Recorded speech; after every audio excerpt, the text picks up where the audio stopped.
À celui qui est assis sur le trône et à l'agneau soit la gloire. Il est temps de chercher l'Éternel. Et nous allons aborder la deuxième partie. La deuxième condition, c'est que quand notre état spirituel décline,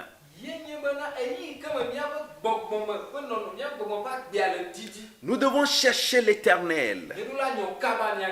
Nous devons prier le Seigneur de nous sauver, à l'instar de Pierre qui se noyait. Il a crié: Seigneur, sauve-moi. Aujourd'hui, nous assistons à une indifférence spirituelle. C'est le sommet spirituel. Nos fidèles sont endormis. Les églises sont remplies des critiques, de la rébellion. Ils ne sont pas là pour adorer. Écoutez, quand tu viens à l'église, tu dois venir rencontrer le Dieu de l'église, celui qui bâtit son église. Et non venir dans l'église de Dieu. Non, mais viens dans le Dieu de l'église. Il y a une différence. Venir dans le Dieu de l'église que de venir dans l'église de Dieu. L'église de Dieu, c'est l'assemblée. C'est la congrégation. Et là-bas, tout le monde pense ce qu'il veut faire ce qui lui plaît. Insulter, mépriser le pasteur, l'humilier, refuser de se conformer à ce que la parole de Dieu dit, mener la vie de débauche. Et quand on parle, tu quittes l'église pour dire: nous aussi, nous sommes des responsables. On doit nous parler avec respect. Nous sommes aussi des responsables. Si tu es responsable, va rester chez toi. Rester chez toi. Dans l'église de Jésus-Christ, nous sommes des enfants. Tu comprends ça? Nous sommes tous des enfants. Disciples. Nous sommes petits. Tu ne comprends rien. Tu viens à peine d'arriver comme un bébé spirituel. Mais tu veux donner des instructions.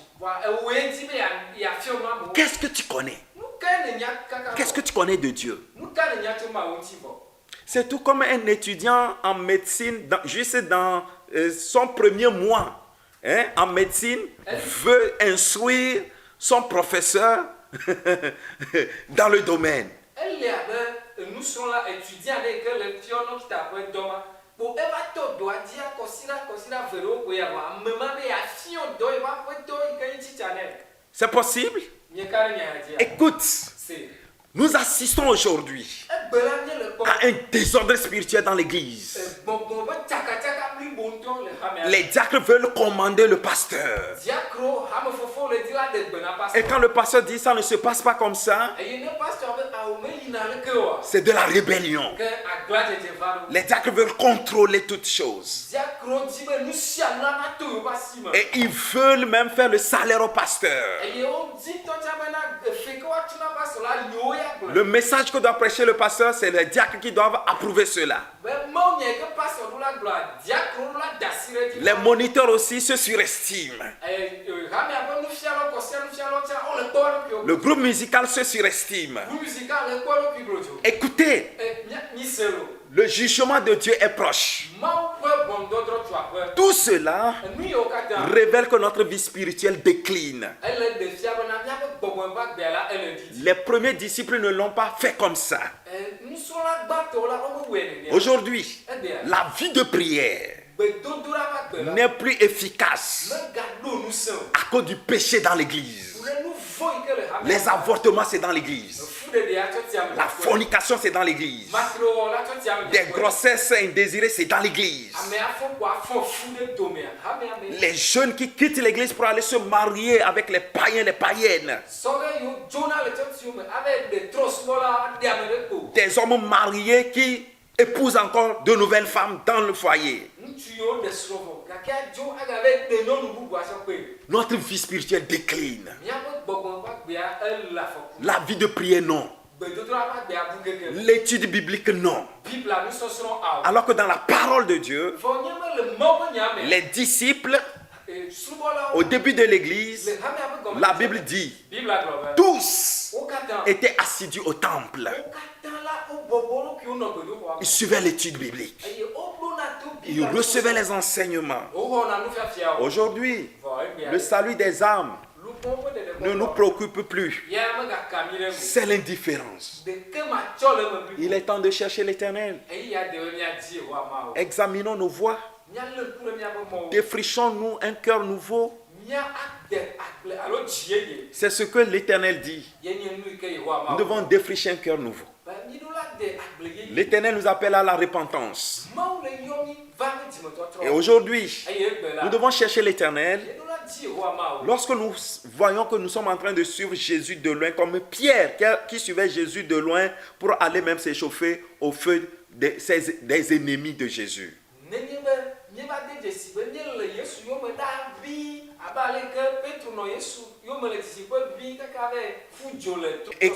Et quand les ennemis de Jésus lui ont demandé, toi aussi à te voir ce comme tu es l'un de ses disciples, il a dit non, je ne le connais pas.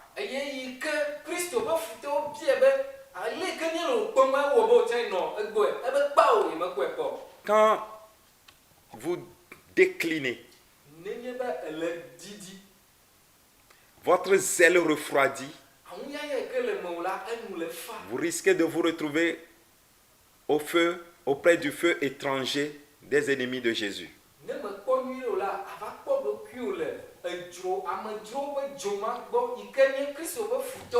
Ce que tu ne veux pas faire, tu risques de commencer à le pratiquer. Réveille-toi. Les effets d'un tel état, c'est que nous devons nous repentir. Sinon, Dieu va nous châtier. Dieu a châtié son peuple. Et c'est pourquoi la Bible nous dit, répands-toi. Souviens-toi d'où tu es tombé. Et répands-toi. Lorsque nous lisons Apocalypse 2, versets 4 et 5. Apocalypse 3, versets 15 à 19. Il dit, ce que j'ai contre toi, c'est que tu as perdu ton premier amour. Frères et sœurs, réveillons-nous. Que cette pandémie ne nous endorme pas. Réveillons-nous. Cherchons l'Éternel. Il est temps de chercher l'Éternel. Et crions comme David. Oh Dieu, sonde mon cœur. Regarde, si je suis sur une mauvaise voie, ramène-moi sur la voie de l'éternité. Si nous péchons, revenons à l'Éternel. Crions et disons-lui ce que nous avons fait. Répentons-nous, abandonnons cela et implorons sa grâce. Nous devons chercher l'Éternel. Il est temps de chercher l'Éternel. L'église de Jésus-Christ doit se réveiller parce que Jésus vient chercher une église vivante et non une église morte. Pas rentrer dans le monde, aller se faire enceinter ou bien aller épouser une païenne et revenir dans l'église. Non.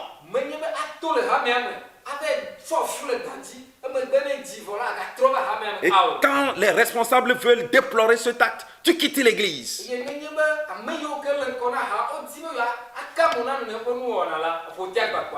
Répands-toi, car l'Éternel va juger bientôt. Que Dieu te bénisse et qu'il te fortifie. Amen.